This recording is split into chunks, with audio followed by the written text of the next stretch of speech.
Hey everyone, welcome to GEEKERMAG. In today's video, you will learn step-by-step instructions and easy way on how to make Freddy Fazbear in Infinite Craft.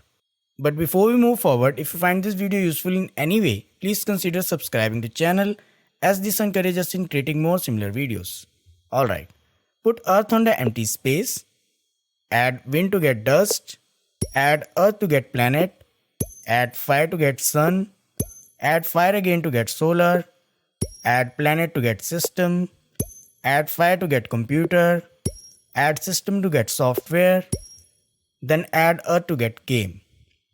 Put fire on the empty space, add water to get steam, put water on the empty space and add wind to get wave.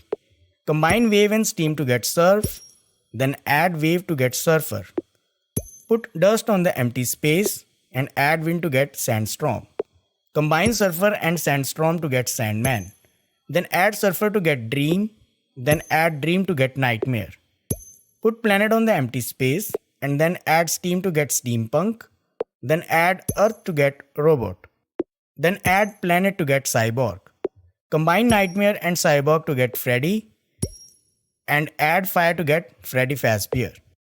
So that's all about this video. This is how you can make Freddy Fazbear in Infinite Craft. If you find this video useful, don't forget to like this video and subscribe the channel for getting notifications about more similar videos. Thanks for watching.